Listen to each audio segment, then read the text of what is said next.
I'm Sarah Burtch with Brockvilleist News, and here are your top headlines today, November 6, 2025.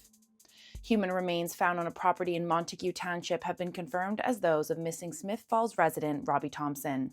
The OPP confirmed the identification following a post-mortem examination conducted after officers located the remains on Thursday, October 30th, 2025, while executing a search warrant at a residence on Kelly Jordan Road, northeast of Smith Falls. 3 people were arrested the day before the remains were discovered, and all 3 were charged with first-degree murder in connection with the disappearance and death. Read more at Brockvilleist.com. After nearly 5 decades of fostering mentorship across the region, Big Brothers Big Sisters of Leeds and Grenville has announced it will cease operations at the end of this year. The organization confirmed on Wednesday, November 5th, that all programs and services will officially conclude on December 31st, following what its board of directors described as careful consideration. The organization emphasized that while its closure marks the end of an era, it does not mean the end of mentorship opportunities in the region.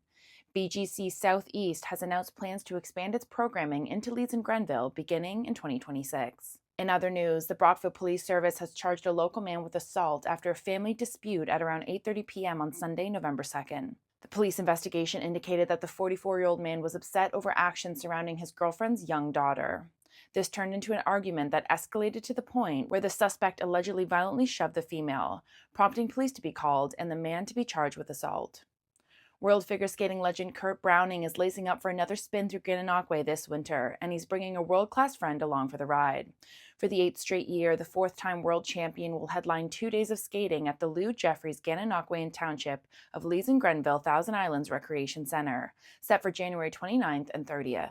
Students at Oxford-on-Rideau Public School are transforming a nearby tributary into a heads-on learning space through the Kemptville Creek Inquiry Project. The grade 1-2 class makes bi-weekly visits to the creek to study seasonal changes, explore habitats, and document the plants and animals that live there. Local naturalists Fred Schuler and Alida Karstad have joined the initiative, helping students identify species and understand the creek's biodiversity.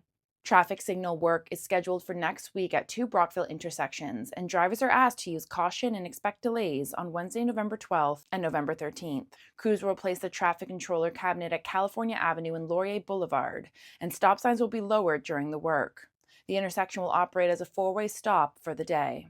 On Thursday, November 13th, the same work will take place at Stewart Boulevard and Front Avenue. For more on these stories and other local news, visit Brockvilleist.com. Use my code SarahB2025 for 10% off. Thank you for supporting local journalism.